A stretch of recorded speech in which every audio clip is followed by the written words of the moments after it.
2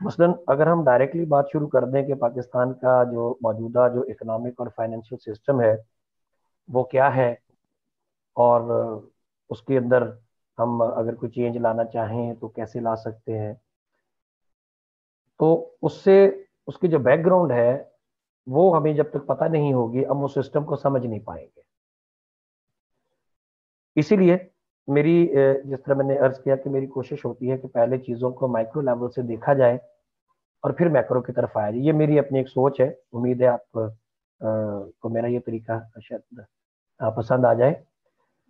تو اس حوالے سے پہلے میں آج ایک اس نشست میں بات کرنا چاہتا ہوں اسلامک فائنینشیل سسٹم کے اوپر کہ وہ اسلامک فائنینشیل سسٹم در حقیقت ہے کیا، اور اس کی جو وجہ بھی میں نے جو سوچی ہے اس نشست میں بات کرنے کی، وہ یہ ہے کہ چونکہ میرا دن رات لوگوں سے واسطہ رہتا ہے اسی ٹاپک کے حوالے سے، اسی سسٹم کے حوالے سے، تو میجورٹی کے ذہنوں میں سب سے پہلے جو کوشچن اسلامک فائنینشیل سسٹم کے حوالے سے آتا ہے، اس سے مجھے پتہ لگ جاتا ہے کہ ہم لوگوں کو بحیثیت مجموعی اس سسٹم کے بارے میں ہماری جو معلومات ہیں وہ خاصی محدود ہیں۔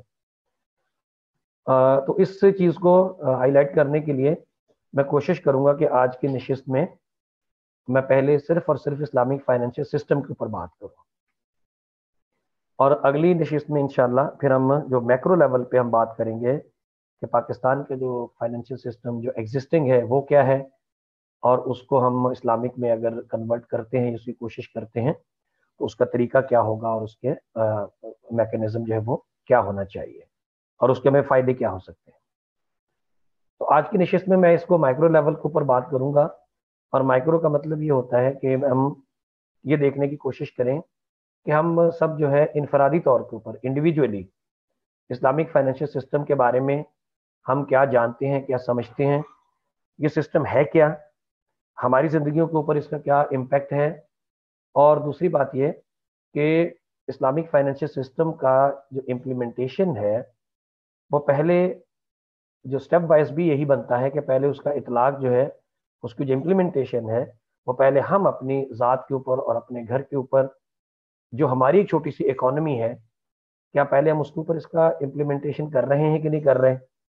اگر ہم اپنی ذات کے اوپر اور اپنے گھر کے اوپر، جو کہ ہمارا ایک مائکرو لیول کا چھوٹا اکنامک یونٹ ہے، اگر اس سسٹم کی امپلیمنٹیشن ہم اپنے پہلے گھر پہ نہیں کر رہے ہیں تو پھر ہم مائکرو لیول کے اوپر کیسے بات کر سکتے ہیں، اور پھر ہم مائکرو لیول کے اوپر کیسے سوچ سکتے ہیں کہ یہ سسٹم کیسے ہوگا۔ ہمیشہ کسی بھی سسٹم کی ایوولوشن کا آغاز یا اس کے اندر جو بھی آپ نے چینج لانی ہے اس کا آغاز ہمیشہ انڈیویجول سے مائکرو لیول سے شروع کیا جاتا ہے۔ تو اس تمہید کے بعد میں چاہتا ہوں کہ آگے کچھ تھوڑی چیزیں آپ سے ڈسکس کروں کہ اسلام کے بارے میں پہلے ہمیں دیکھنا، انشاءاللہ امید ہے کہ اس میں سے بہت ساری چیزیں آپ کو اللہ کی توفیق سے پہلے سے معلوم ہوگی۔ میں چونکہ ایک ردھم بنانا چاہ رہا ہوں تو اس لیے میں ساتھ چیزیں ڈسکس کرتا جاؤں گا آپ کے ساتھ کہ سب سے پہلے اسلام ایز ریلیجن جب ہم بات کرتے ہیں تو اس میں بڑی کنفیوژنز ہیں ہمارے لوگوں کے ذہنوں میں۔ اسلام کے بارے میں ہمارے جو ذہنوں میں کانسیپٹ ہے وہ یہی ہے کہ اسلام حضرت محمد مصطفیٰ صلی اللہ علیہ وسلم سے شروع ہوا اور 1500 سے چلتا چلتا ہم تک پہنچا ہے۔ جبکہ اگر ہم اس کا ہسٹوریکل بیک گراؤنڈ اگر چیک کریں تو ہمیں پتہ چلتا ہے کہ کم و بیش 1,24,000 جو ہے وہ پیغمبر اللہ تعالیٰ نے دنیا میں بھیجے، اور وہ تمام پیغمبر جو ہیں وہ کوئی نہ کوئی دین، مذہب، شریعت اور اللہ کے احکامات لے کے اس دنیا میں تشریف لائے۔ ہمارے نبی نے ہمیں بتایا، احادیث کے ذریعے ہمیں پتہ چلتا ہے۔ اچھا، میں نے احادیث کے ریفرنسز اس سلائڈز میں نہیں مینشن کیے ہوئے، لیکن اگر کسی بھی ساتھی کو اگر میں کسی بھی حدیث کا کوئی ریفرنس بیچ میں کوٹ کروں گا تو اس کا اگر ریفرنس چاہیے ہوگا تو انشاءاللہ وہ آپ مجھ سے بعد میں لے سکتے ہیں۔ تو ہمارے نبی کی احادیث سے ہمیں پتہ چلتا ہے کہ ہر نبی جو دنیا میں تشریف لایا اس کے دین کا نام اسلام ہی تھا۔ ہر نبی کے ماننے والے مسلم تھے، اور ہر نبی نے تقریباً ایک جیسی تعلیمات جو ہے وہ اپنے ماننے والوں کو فراہم کی، اور یعنی جن 5 بنیادی ارکان کے اوپر ہمارا دین مشتمل ہے، جس میں سب سے پہلے توحید ہے، تو توحید کا درس ہر نبی نے اپنی امت کو دیا، پھر عبادات کے حوالے سے بھی مماثلت ملتی ہے ہمیں، اور معاملات کے حوالے سے تو خیر بالکل 100% سیم تعلیمات ہر نبی نے اپنی اپنی امت کو دی ہیں۔ تو اس سے یہ پتہ چلتا ہے کہ اسلام جو ہے وہ صرف 1500 سال پرانا مذہب نہیں ہے، بلکہ اسلام جو ہے وہ پہلے نبی آدم علیہ السلام سے جب شروع ہوا ہے دنیا کے اندر نبیوں کو بھیجنے کا سلسلہ، پیغمبروں کو بھیجنے کا سلسلہ، تو اسلام تو اس وقت سے دنیا میں آیا ہوا ہے۔ تو جب ہم اسلام کو ایز ریلیجن جب ہم بات کریں گے تو ہمیں اس ہسٹوریکل بیک گراؤنڈ کو ذہن میں رکھنا ہوگا کہ اسلام تو لاکھوں کروڑوں سال سے، جب سے حضرت آدم علیہ السلام زمین پر تشریف لائے ہیں، تو اسلام تو آ چکا دنیا میں، اور اسلام کی تعلیمات جو ہیں وہ جس طرح میں نے عرض کیا کہ کم و بیش وہی ہیں جو ہمارے نبی نے ہمیں دی ہے۔ اچھا، اب اس میں ایک بڑا اہم سوال آتا ہے، نبی دنیا میں تشریف لائے 1,24,000 کے قریب، پھر آگے ان کے ماننے والے، ان کی امتیں، ان کے اوپر ایمان لانے والے مسلمین۔ ہم باقی آسپیکٹس کو ڈسکس نہیں یہاں پہ کر رہے، جو کہ ہم فائنینشیل آسپیکٹ کو ڈسکس کرنے کی کوشش کریں گے، تو اس میں جو بیسک ہیومن نیڈز ہیں وہ شروع سے لے کے آج تک انسان کی 3 ہی رہی ہیں: فوڈ، شیلٹر اور کلودنگ، روٹی کپڑا اور مکان۔ یہ بیسک ہیومن نیڈز ہمیشہ یہی رہی ہیں۔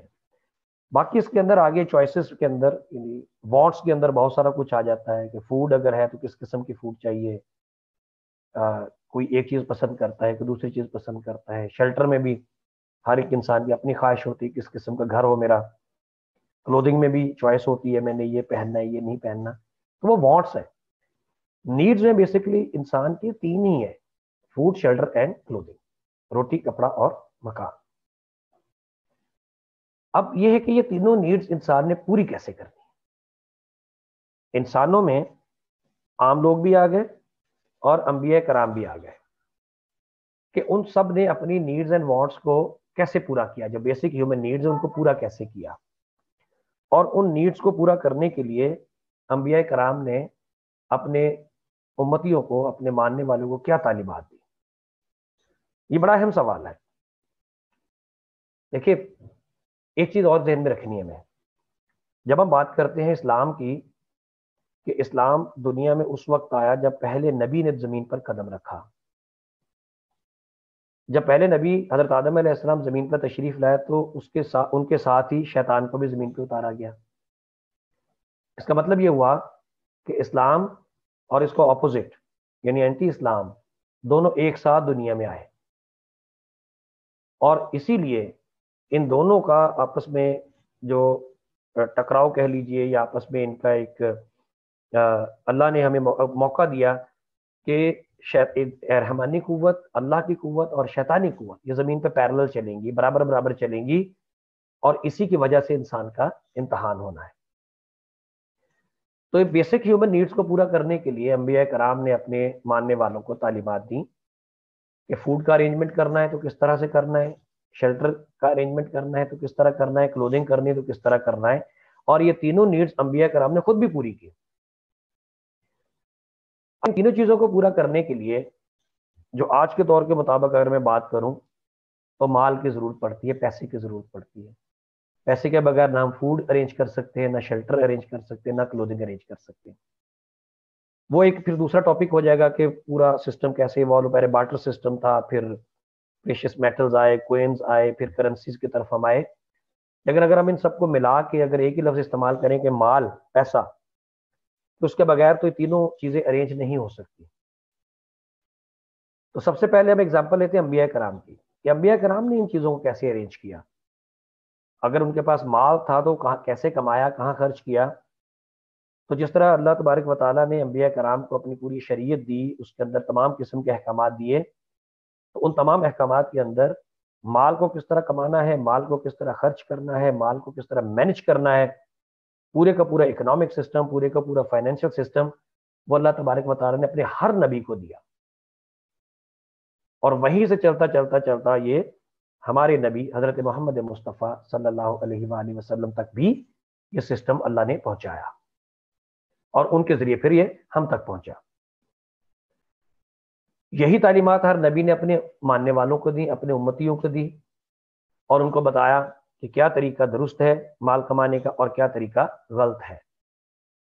اور پھر ان کی امتی آ گئی، کسی نے اس کے اوپر عمل کیا، کسی کو وہ شیطان کے بہکاوے میں آ گیا، کسی نے اس کے اوپر عمل نہیں کیا.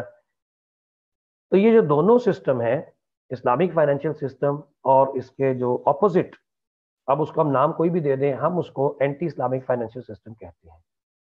یہ دونوں system at the same time دنیا میں شروع ہوئے، کیونکہ پہلے نبی کو اور ساتھ ہی شیطان کو ایک ساتھ زمین پہ اتار دیا گیا تھا. تو یہ دونوں فائنینشیل سسٹم جس پہ ہم محدود ہیں کہ ہم صرف اس سسٹم کے اوپر بات کر رہے ہیں، تو یہ دونوں فائنینشیل سسٹمز ایک ساتھ زمین پہ اتارے گئے اور ان دونوں کا آغاز ایک ساتھ ہوا. کیونکہ یہ ڈبیٹ بھی ہوتی ہے جی کہ پہلے اسلامک فائنینشیل سسٹم تھا یا پہلے دوسرا والا سسٹم تھا. پھر کچھ لوگ یہ ڈبیٹ کرتے ہیں کہ جی کیپٹلزم تو 17 سینچری میں آیا ہے اور اسلامک فائنینشیل سسٹم پہلے کا ہے یا بعد کا ہے. تو اس ڈبیٹ کو کنکلوڈ کرنے کے لیے میں یہ بات کر رہا ہوں کہ دونوں سسٹم پیرلل زمین پہ آئے اور پہلے نبی کے دور سے آ گئے.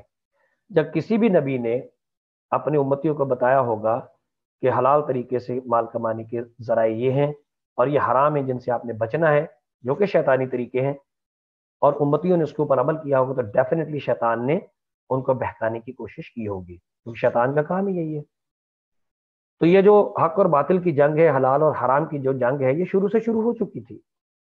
جن لوگوں کا ایمان مضبوط تھا وہ حلال پہ ڈٹے رہے اور انہوں نے حلال طریقے سے مال کمایا اور اپنی بیسک نیڈز کو پورا کیا. جو لوگ جن کا ایمان کمزور تھا یا جن کے اندر قوت مدافعت کم تھی شیطان کے حوالے سے، وہ شیطان کے ہیلوں کا شکار ہو گئے. کمایا اگین انہوں نے وہی جو ان کی قسمت میں تھا، اور اس سے انہوں نے اپنی بیسک یہ 3 ہیومن نیڈز ہی پوری کی، لیکن ان کا کمایا ہوا مال حرام ہو گیا. تو ان تینوں چیزوں کو، تینوں ہیومن نیڈز کو پورا کرنے کے لیے ہمیں مال کی ضرورت ہے، اور مال کمانے کے 2 ہی طریقے ہمارے پاس، ایک حلال اور ایک حرام. حلال جو طریقہ ہے وہ وہی ہے جو ہر نبی نے اپنی امت کو بتایا اور وہی اسلامک فائنینشیل سسٹم ہے. حرام وہ طریقہ ہے جو شیطان نے ہمیشہ گمراہ کر کے انسانوں کو بتایا اور وہ اینٹی اسلامک فائنینشیل سسٹم ہے. اسلام کے حوالے سے اگر ہم مطالعہ کریں تو ہمیں اسلام جو ہے 2 حصوں میں تقسیم نظر آتا ہے. ایک کا تعلق عبادات کے ساتھ ہے اور دوسرا معاملات کے ساتھ ہے. اور اللہ کے نبی حضرت محمد مصطفیٰ صلی اللہ علیہ وسلم نے بھی ہمارے دین کو، اب ہم اپنے آخری نبی کے دین کے اوپر میں بات کر رہا ہوں، تو اس کو 2 حصوں میں تقسیم کیا، عبادات میں اور معاملات میں. عبادات یعنی رائٹس آف اللہ، حقوق اللہ، اور معاملات یعنی رائٹس آف پیپل، حقوق العباد. اس کے اوپر جتنے بھی ہمارے محدثین ہیں اور جتنے بھی مفسرین ہیں اور جتنے بھی علماء کرام ہیں، سب نے اس کو تقسیم کیا ہے کہ یہ ایگزیکٹلی ہاف ہے. ایگزیکٹ 50% عبادات ہیں اور ایگزیکٹ 50% معاملات ہیں. عام طور کے اوپر امپریشن یہی ہوتا ہے کہ دین اسلام کا مطلب یہ ہے کہ یہ عبادات ہیں، نماز روزہ بس پڑھ لی اور اسلام ختم ہو گیا، باقی یہ دنیا سے متعلق ہے. تو ایسا نہیں ہے. ہاف دین ہمارا عبادات ہے اور ہاف دین ہمارا معاملات ہے. میں یہاں پہ جو بات کرنے کی کوشش کر رہا ہوں یا آگے کرنے جا رہا ہوں وہ یہ ہے کہ ہماری عبادات اور ہمارے معاملات، کیا ان کا تعلق مال کے ساتھ ہے کہ نہیں ہے؟ کیونکہ اللہ کے نبی نے فرمایا تھا کہ اللہ تعالیٰ نے ہر نبی کی امت کے لیے کوئی نہ کوئی آزمائش مقرر کی ہے، اور میری امت کی آزمائش مال ہے. تو ہم یہ دیکھنے کی کوشش کرتے ہیں کہ کیا ہماری عبادات اور ہمارے معاملات، کیا ان کا تعلق مال کے ساتھ ہے، یا مال کا سسٹم الگ ہے اور عبادات اور معاملات الگ ہیں. یہ ہم جاننے کی کوشش کرتے ہیں. پہلے ہم دیکھتے ہیں کہ ریلیشن شپ جو ہے وہ مال کی عبادات کے ساتھ کیا ہے. دیکھیے، عبادات کی جب ہم بات کرتے ہیں، حقوق اللہ کی جب ہم بات کرتے ہیں، تو ان کا تعلق ہماری جو روزمرہ کی عبادات ہیں، ہماری نماز ہے، روزہ ہے، زکوٰۃ ہے، صدقہ ہے، چیریٹی ہے، عمرہ ہے، حج ہے، قربانی ہے، اور اس طرح کے دیگر معاملات ہیں. اگر ہم ان کو 1 بائی 1 بھی دیکھنا شروع کریں تو ہم ابھی یہ ثابت کر سکتے ہیں کہ ہماری ایک ایک عبادت کا تعلق ہمارے مال کے ساتھ ہے. اور اگر ہمارا مال حلال کا ہوگا، اللہ اور اس کے رسول کے بتائے ہوئے طریقے پہ ہم نے کمایا ہوگا، تو جبھی ہماری عبادات قبول ہوں گی، ادروائز ہماری عبادات بھی قبول نہیں ہوتی ہیں. اس کے اوپر قرآن کے اندر بھی آیات موجود ہیں اور بہت ساری احادیث اس کے ریلیونٹ موجود ہیں، جس میں اللہ کے نبی نے یہ فرمایا ہے کہ صرف اور صرف حلال مال کے ذریعے کی گئی عبادات قبول ہوتی ہیں، حرام مال کی عبادات کو اللہ تعالیٰ قبول نہیں فرماتے. نماز کا تعلق ہمارے مال کے ساتھ بہت ہی سمپل ہے کہ جس طرح ہم کوئی بھی حرام چیز اپنے ہاتھ میں پکڑ کے یا اپنی جیب میں رکھ کے تو جائے نماز پہ کھڑے نہیں ہو سکتے، نماز نہیں پڑھ سکتے، عین اسی طرح ہم حرام مال کے نوٹ جیب میں رکھ کے نماز نہیں پڑھ سکتے۔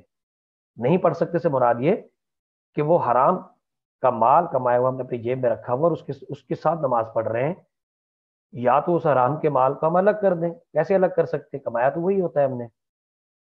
تو اس کا طریقہ یہ ہے کہ نماز نہیں چھوڑنی، بلکہ ہم نے اپنے مال کو حلال میں کنورٹ کرنا ہے۔ جب تک ہم اپنے مال کو حلال میں کنورٹ نہیں کریں گے، ہماری نماز قبول بالکل نہیں ہو پائے گی۔ روزہ، اس کا تعلق تو براہ راست ہمارے مال کے ساتھ ہے۔ ہم سحری بھی کھاتے ہیں، افطاری بھی کھاتے ہیں، اور جو کچھ کھاتے ہیں وہ پیسے سے لے کے آتے ہیں۔ تو اگر وہ سحری اور افطاری کا جو ہمارا سامان ہے وہ اگر حلال کا نہیں ہوگا، حلال کے مال سے نہیں خریدا گیا ہوگا، تو یقینی طور کے اوپر ہمارا روزہ بھی قبول نہیں ہوگا۔ زکوٰۃ کے حوالے سے لوگ بڑے کانشیس ہوتے ہیں، یہ زکوٰۃ ضرور دینی ہے، اور زکوٰۃ کے بارے میں کانسیپٹ یہ ہوتا ہے کہ جب زکوٰۃ پے کر دیں گے تو ہمارا مال پاک ہو جائے گا، جس طرح اللہ نے قرآن مجید میں ارشاد فرمایا ہے۔ لیکن یہ بڑی مسکنسیپشن ہے۔ یاد رکھیے، زکوٰۃ حلال مال میں سے اگر ادا ہوگی تو وہ قبول ہوگی، اور حلال مال کمانے کے دوران جو چھوٹی چھوٹی ہم سے غلطیاں کوتاہیاں ہوئی ہوں گی اس کو پاک کیا جائے گا۔ خالصتاً حرام کے مال سے اگر ہم زکوٰۃ دیتے ہیں تو وہ اللہ کے نبی کے فرمان کے مطابق وہ قابل قبول بالکل نہیں ہوتی۔ صدقہ اور چیریٹی، اس کا تعلق براہ راست مال کے ساتھ ہے۔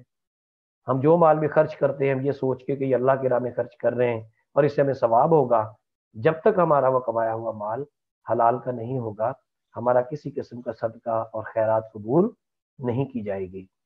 حج اور عمرے کے بارے میں تو اللہ کے نبی کا واضح فرمان موجود ہے کہ اللہ کے نبی نے فرمایا کہ جب بھی کوئی شخص حج یا عمرہ کرنے اللہ کے گھر آتا ہے اور آگے تلبیہ پکارتا ہے کہ لبیک اللہم لبیک، تو اللہ کی طرف سے ہر بندے کے اوپر ایک فرشتہ جو ہے اس کو متعین کیا جاتا ہے، اور وہ فرشتہ اللہ کی طرف سے ہر بندے کو جواب دیتا ہے۔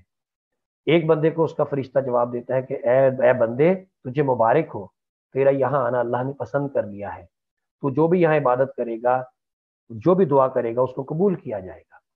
اور دوسرے بندے کو اس کا فرشتہ چیخ چیخ کر یہ کہتا ہے کہ اے بندے یہاں سے واپس چلا جا، اللہ نے تیرا یہاں آنا قبول نہیں کیا، کیونکہ تو جو کرایہ خرچ کر کے آیا، جو تو مال خرچ کر کے آیا ہے وہ حرام کا تھا۔ تو نے جو احرام اپنے جسم پہ باندھا ہوا ہے، پہنا ہوا ہے، یہ کپڑے حرام کے پیسے سے خریدے گئے تھے، اور تیرے پیٹ میں جو رزق موجود ہے جو تو نے کھایا ہے وہ حرام کے پیسے سے تھا۔ تو صرف حرام کی کمائی کی وجہ سے اس کا فرشتہ اسے کہتا ہے کہ تو واپس چلا جا۔ تو چونکہ ہم انسان ہیں، ہم وہ آواز نہیں سن سکتے، ہم اپنا عمرہ حج کر کے آ جاتے ہیں اور سمجھتے ہیں قبول ہو گیا، لیکن اللہ کے نبی نے فرمایا ایسا نہیں ہے۔ اگر اللہ نے آپ کو وہاں بلایا ہے، اس کی توفیق دی ہے، تو اس کے مطلب یہ ہے اس نے آپ کو موقع دیا ہے کہ آپ اپنے آپ کو تبدیل کریں اور اپنی حرام کی جو ذرائع ہیں آمدن کے ان کو حلال میں تبدیل کیا جائے، ادروائز وہ آپ کی عبادات قبول نہیں ہوں گی۔ یہی حال آپ کے باقی عبادات کا ہے، جیسے قربانی ہے مثال کے طور کے اوپر۔ تو قربانی جو ہم جانور کی کرتے ہیں، جانور بیسیکلی سمبل ہے، اللہ کو تو ہمارا تقوی مقصود ہے، اور تقوی کے ساتھ چونکہ وہ مال کا تعلق آ گیا کہ جانور قربانی کا جو ہے وہ پیسے سے خریدا جائے گا، تو اگر ہمارا قربانی کے لیے خریدا گیا جانور اگر وہ حلال کے مال سے ہے ہی نہیں تو ہمارا تقوی کدھر گیا اور ہماری قربانی کدھر گئی؟ وہ یقینی طور پہ قبول نہیں ہوگی۔ تو تمام کے تمام عبادات جن کو ہم عبادت سمجھتے ہیں، ان تمام عبادات کا تعلق ہمارے مال کے ساتھ موجود ہے۔ عام طور کے اوپر مسکنسیپشن یہی ہے کہ جی بس عبادت کر لی، بات ختم، وہ قبول ہوگی، مال تو دنیا کا معاملہ ہے۔ قطعاً ایسا نہیں، ہماری ایک ایک عبادت کا تعلق ہمارے مال کے ساتھ ہے، اور ہمارے نبی کے فرمان کے مطابق جب تک مال حلال کا نہیں ہوگا ہماری کسی قسم کی کوئی عبادت قبول نہیں کی جائے گی۔ معاملات کے ساتھ تو بہت ہی گہرا تعلق ہے مال کا۔ ہم جاب کرتے ہیں، ہم بزنس کرتے ہیں، ٹریڈ اور بزنس آلموسٹ ایک ہی چیز ہے، فائنینشیل ٹرانزیکشن آپس میں کرتے ہیں، ایک دوسرے قرضے لیتے ہیں، دیتے ہیں۔ تو معاملات کے اندر تو مال ایک ایک ٹرانزیکشن کے ساتھ جڑا ہوا ہے۔ اگر ہم جاب کرتے ہیں مثال کے طور پہ، تو ہم نے کانٹریکٹ سائن کیا ہوتا ہے اپنے امپلائر کے ساتھ، اور ہم اس کانٹریکٹ کے پابند ہوتے ہیں، اس کے لیے سیلری لیتے ہیں۔ لیکن ہم میں سے بہت سارے لوگ، آپ مارکیٹ دیکھ لیجئے، اپنے دفتروں میں جا کے دیکھ لیجئے کہ ہم میں سے کتنے لوگ اپنے کانٹریکٹ کو فلفل کر رہے ہوتے ہیں۔ کتنے لوگ اپنی جو ہے ذمہ داری اس کو ایمانداری سے ادا کرتے ہیں، کتنے لوگ حلال کما رہے ہوتے ہیں اس کے اندر، کتنے لوگ اپنی جو محنت جو اس سے مانگی جائے وہ پوری کر رہے ہوتے ہیں، کتنے لوگ جو ہیں وہ ان تمام چیزوں کو فالو کرتے ہیں، تمام رولز اینڈ ریگولیشنز کو فالو کرتے ہیں جن کا ان کو پابند کیا گیا ہوتا ہے، اور جس کے اگینسٹ وہ اپنی تنخواہ لے رہے ہوتے ہیں۔ ہم تو اپنی تنخواہیں جو ہیں ان کو بھی جو ہے ان کو جو ہے نا وہ آلودہ کر رہے ہیں، وہ تمام کام ہم نہیں کرتے جن کے لیے ہمیں جو ہے نا ڈیوٹی ہمیں اسائن کی گئی تھی اور جس کی ہم تنخواہ لے رہے ہوتے ہیں۔ ہم تو اپنی جاب کو بھی خراب کر رہے ہوتے ہیں، اور بزنس اور ٹریڈ میں تو بہت ہی برا حال ہے۔ ہم میں سے مائکرو لیول سے اگر ہم بات کرتے ہیں، ایک چھوٹے سے چھوٹی دکان پہ آپ چلے جائیے، ایک سبزی والا، ایک پھل والا، ایک دودھ والا، ایک آٹے کی چکی والا، آپ بتائیے کس کس کو شکایت نہیں ہے کہ کسی کو بھی ہمیں خالص چیز نہیں ملتی؟ ناپ تول میں کمی معمول کی بات ہے، جھوٹ بولنا معمول کی بات ہے، دھوکہ دینا، فراڈ کرنا معمولی باتیں ہیں۔ تو ہم سمجھتے ہیں یہ چھوٹی چھوٹی چیزیں، یہ چھوٹی چیزیں نہیں ہیں۔ ان کے بارے میں تو اللہ کے نبی کے فرامین کی ایک لمبی فہرست موجود ہے کہ ناپ تول میں کمی کرنے والے کی جو ہے نا وہ کمائی حرام ہے، جھوٹ بول کے مال بیچنے والی کمائی حرام ہے، اس کے بعد دھوکہ دے کے مال بیچنے والی کمائی حرام ہے۔ تو اس طرح جتنی بھی چیزیں ہیں، یہ چھوٹے بزنس سے لے کے اور پھر بڑے بزنس کا حال تو میرے خیال ہم سب کو معلوم ہی ہے کہ اس میں کیا ہوتا ہے۔ آپ کے بکس آف اکاؤنٹس کے اندر گڑبڑ کی جاتی ہے، آپ کے ٹیکس کے معاملات خراب ہوتے ہیں، آپ کے باقی جتنے بھی، اب میں مزید تفصیلات میں نہیں جانا چاہ رہا، میرا خیال ہے ہمیں سے ہر ایک کو اس بات کا پتہ ہے کہ بزنس چھوٹے لیول شروع کر کے جب تک بڑے لیول پہ لے کے ہم جاتے ہیں تو اس کے اندر کس کس قسم کی جو ہے وہ غیر شرعی حرکات جو ہمیں کرنا پڑتی ہیں، اور جیسے ہی آپ شریعہ کمپلائنٹ ٹرانزیکشن سے ہٹ کے نان شریعہ کمپلائنٹ پہ جاتے ہیں تو آپ کا مال حرام کا ہو جاتا ہے۔ قرضوں کے اندر بھی یہ معاملات ہیں، ہم قرضے ایک دوسرے کو دیتے ہیں، بالکل درست ہے، بڑی اچھی بات ہے اگر تو ہم سوشل ویلفیئر کے پوائنٹ آف ویو سے دے رہے ہیں، ایک دوسرے کی مدد کرنے کے دے رہے ہیں، لیکن اگر اس سے اگینسٹ کی بینیفٹ لیتے ہیں، اس کے اگینسٹ کسی قسم کا فائنینشیل یا نان فائنینشیل بینیفٹ لیتے ہیں یا قرضے کے اوپر زیادہ اماؤنٹ واپس لیتے ہیں تو اللہ کے نبی کے فرمان کے مطابق وہ حرام ہو جاتا ہے۔ تو مال کا تعلق ہمارے آپس کے ایک عمل کے ساتھ ہے، لوگوں کا آپس میں جتنے بھی ہیں، چاہے وہ جاب کے حوالے سے ہوں، وہ ٹریڈ اور بزنس کے حوالے سے ہوں، قرضوں کے حوالے سے ہوں یا کسی بھی اور حوالے سے۔ تو مال کا تعلق ہمارے ایک عبادت کے ساتھ اور ایک معاملے کے ساتھ جڑا ہوا ہے۔ میں تو اسی لیے کہتا ہوں کہ مال ایک ایسی چیز ہے، پیسہ ایک ایسی چیز ہے کہ جس سے آپ کی زندگی کا کوئی بھی چیز، کوئی بھی لمحہ، کوئی بھی کام اس سے ہٹ کے ہے ہی نہیں، اس کا تعلق بنتا ہے مال کے ساتھ۔ تو مال کے معاملے میں جتنی احتیاط کی ضرورت ہے، جب تک وہ صحیح نہیں ہوگا، حلال کا نہیں ہوگا، یقینی طور کے اوپر ہماری تمام قسم کی جو عبادات اور تمام قسم کے جو معاملات ہیں وہ خراب ہو جائیں گے۔ اسلامک سسٹم کی جب ہم بات کرتے ہیں تو اس میں اللہ تعالیٰ نے اپنے نبی کے ذریعے ہمیں ہر قسم کا سسٹم مہیا کیا ہے۔ ہم جس طرح میں نے پہلے عرض کیا تھا کہ ہم اسلام کو صرف عبادات کی حد تک سمجھتے ہیں اور اس کے بعد سمجھتے ہیں یہ جتنے بھی سسٹمز ہیں اس کا تعلق دین کے ساتھ نہیں ہے، حالانکہ قطعاً ایسا نہیں۔ یہ تمام سسٹمز ہمارے دین نے ہمیں دیے ہیں۔ دین بذات خود یعنی ریلیجیس سسٹم جو ہے، مذہب جو ہے، وہ ہمیں اس کے تمام گائیڈنس ہمارے دین نے پرووائڈ کی۔ سیاسی نظام، پولیٹیکل سسٹم پورا ہمیں دیا گیا، ڈپلومیٹک لوگوں کے ساتھ تعلقات کیسے رکھنے وہ بتایا گیا، سوشل ہیومن سسٹم سارے بتائے گئے، defence system, economic financial system, یہ تمام سسٹم ہمارے دین نے ہمیں بتائے ہیں، اور ہمارے نبی نے ان تمام سسٹم کے اوپر عملی طور پر کام کر کے ہمارے لیے جو ہے وہ ایک نمونہ پیش کیا ہے۔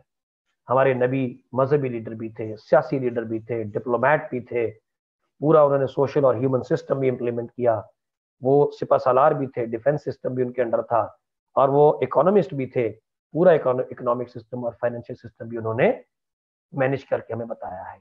آج کے دور میں ہم سمجھتے ہیں کہ ہمارے نبی کا جو رول ماڈل ہمارے ذہن کے اندر ہے وہ صرف اور صرف ایک عبادات کی حد تک ہے، بس نماز، روزہ، حج، زکوٰۃ اور بس ختم۔ اور ہم آج بھی اسلام کو یہی سمجھتے ہیں کہ اسلام کا مطلب صرف اور صرف یہ چند عبادات ہیں اور اس کے بعد اسلام ختم ہے، حالانکہ قطعاً ایسا نہیں ہے۔ اسلام نے ہمیں تمام سسٹمز دیے ہیں اور اس میں ہمارا ٹارگٹ جو ہے وہ اکنامک اور فائنینشیل سسٹم ہے۔ فائنینشیل سسٹمز کی اگر ہم بات کرتے ہیں تو ہمارے ذہنوں کے اندر 2-3 سسٹمز کے نام آتے ہیں۔ ایک اسلامک فائنینشیل سسٹم، اور اس کے بعد جس طرح میں نے عرض کیا کہ ہم دوسرے سسٹم کو اینٹی اسلامک کہتے ہیں، کیونکہ ڈیفینیٹلی اس کے اندر کی جو چیزیں ہیں وہ ساری کی ساری انسان کو، بے شک وہ سسٹمز اگر ہم اکیڈمکلی دیکھیں گے تو آپ کو شاید اچھے لگیں، لیکن اس کا جو پریکٹیکل اپلیکیشن ہے دنیا بھر کے اندر وہ اینٹی اسلامک ہے. تو اس لیے ہم اس کو دو کیٹیگریز میں تقسیم کرتے ہیں، اسلامک فائنینشیل سسٹم اور دوسرے کو ہم کہتے ہیں اینٹی اسلامک فائنینشیل سسٹم. اچھا پہلے میں اینٹی اسلامک کی بات کر لیتا ہوں. اس میں ہمیں دو نام ملتے ہیں، ایک کیپٹلزم اور ایک سوشلزم. کیپٹلزم جو ہے اس کا جو اگر ہم دیکھیں تو کیپٹلزم کی جو بیس ہے، کیپٹلزم کا جو منبع و محور ہے وہ ہے پروفٹ اینڈ ویلتھ میکسیمائزیشن.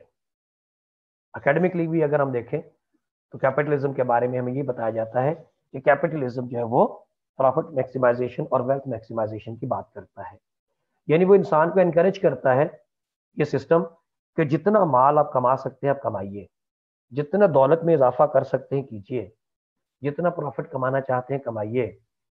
اس کی کوئی لمیٹیشن جو ہے سسٹم پرووائڈ نہیں کرتا.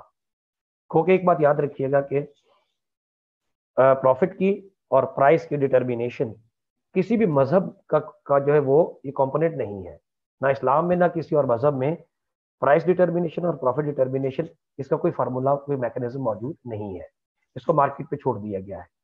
لیکن کیپٹلزم کے اندر ان دونوں چیزوں کو مادر پیدر آزادی دی گئی ہے کہ جتنا پروفٹ آپ کمانا چاہتے ہیں ہم کما سکتے ہیں، جتنی ویلتھ میں آپ اضافہ کرنا چاہتے ہیں آپ کر سکتے ہیں. ان کی کوئی ریسٹرکشنز نہیں ہیں. گو کے ریسٹرکشن میں نے بتایا اسلام میں بھی نہیں ہے، لیکن اس کے اندر میں آگے چل کے بتاؤں گا کہ کس طرح ہمیں جو ہے پابند کیا گیا ہے کہ ہم نے کن چیزوں کا خیال رکھنا ہے. یہاں چونکہ اوپن اینڈڈ ہے، جتنا مرضی پروفٹ اور جتنا مرضی دولت میں اضافہ کیجیے، اور اس کے لیے آپ جو مرضی حربہ اختیار کریں آپ کو کیپٹلزم اس کی پرمیشن دیتا ہے. گو کہ کیپٹلزم آپ کو فریڈم آف چوائس بھی دیتا ہے کہ آپ اپنی مرضی کی چیزیں کر سکتے ہیں، اونرشپ رائٹس بھی دیتا ہے، آپ اپنی ملکیت میں چیزیں رکھ سکتے ہیں، اور سیونگز کو انکریج کرتا ہے. یعنی کیپٹلزم کے اندر زیادہ ٹرانزیکشنز، زیادہ اکنامک ایکٹیویٹیز وہ ڈسکریجڈ ہیں، اس کے آگے سیونگز انکریجڈ ہیں. اور اسی کا ریزلٹ یہ ہے کہ لوگوں کی زیادہ سے زیادہ خواہش ہوتی ہے کہ پیسوں کو سیو کیا جائے، باوجود بجائے اس کے کہ پیسے کو اکنامک ایکٹیویٹی جنریٹ کرنے کے لیے مارکیٹ میں لایا جائے، اس سے اکنامک ایکٹیویٹی جنریٹ کی جائے جس کا فائدہ زیادہ لوگوں کو ہو، اس کے بجائے ہم سیونگز کو انکریج کرتے ہیں. ہم سیونگز کو پریفر کرتے ہیں، پیسے کو بچانے کی کوشش کرتے ہیں. وہ کیش کی فارم میں بھی ہوتا ہے اور کسی ٹینجیبل ایسٹ کی فارم میں بھی ہو سکتا ہے. مثال کے طور کے اوپر آج کے دور میں آپ دیکھیے کہ ہم لوگ زیادہ سے زیادہ پراپرٹی کے اندر لوگ انویسٹ کرنے کی کوشش کر رہے ہیں، اور اس کا مقصد ایک ہی ہے کہ بس ایک پراپرٹی خرید لی جائے، پیسے کو سیو کر لیا جائے، جبکہ اس سے ٹرانزیکشن جنریٹ نہیں کی جائیں گی. اور اسی طرح کرنسی کے اندر بھی ہمارا یہ حال ہے کہ ہم بہت سارے ڈالرز اور باقی کرنسی خرید کے پاکستان کے اندر لوگوں کے گھروں کے اندر، الماریوں کے اندر کروڑوں نہیں بلکہ اربوں ڈالر پڑے ہوئے ہیں اور فزیکل فارم میں پڑے ہوئے ہیں. اگر وہی ڈالر سارے مارکیٹ میں آ جائیں تو یہ انفلیشن جو سوسائٹی کے اندر ہے یہ نیچے آ جائے، ڈالر کا ریٹ کم ہو جائے، مہنگائی کم ہو جائے. لیکن ایسا نہیں ہے. یہ جو کیپٹلزم جو ہے جس نے ہمیں سکھا دیا ہے کہ بس اپنا سوچنا ہے، دوسرے کا نہیں سوچنا، اس کی وجہ سے ہم نے وہ ڈالر اپنی الماریوں میں جمع کر کے رکھے ہوئے ہیں، اور اس کے اوپر ہم اسی انتظار میں ہیں کہ ریٹ بڑھے گا تو بیچیں گے، پروفٹ کما لیں گے. That's all. ایک ایگزامپل چھوٹی سی یہاں پہ ضرور دے دوں. جو پچھلے دنوں ترکی کے اندر بھی یہی پرابلم آیا اور وہاں پر بھی یہی صورتحال ہوئی کہ انفلیشن بڑھ گیا، ڈالر کا ریٹ بڑھ گیا. تو جب وہاں کے جو صدر ہیں طیب اردگان، انہوں نے 23 دسمبر کو لوگوں سے انہوں نے ریکویسٹ کی کہ اگر ڈالر آپ کے لوگوں کے پاس ہے تو اس کو مارکیٹ میں لائیے. اور اگلے دن 24 دسمبر 2021 کو ایک دن کے اندر ترکی کے اندر 90 کروڑ ڈالر فزیکل فارم میں لوگ مارکیٹ میں لائے ہیں، اور انہوں کو اپنی کرنسی لیرا میں کنورٹ کروایا ہے. ڈیمانڈ اینڈ سپلائی کا پرنسپل بڑا سمپل ہے. جب سپلائی زیادہ ہوگی، ڈیمانڈ کم ہوگی، ڈالر آٹومیٹکلی نیچے آ گیا اور ان کا وہ جو پرابلم تھا فائنینشیل وہ ختم ہو گیا ایک دن کے اندر.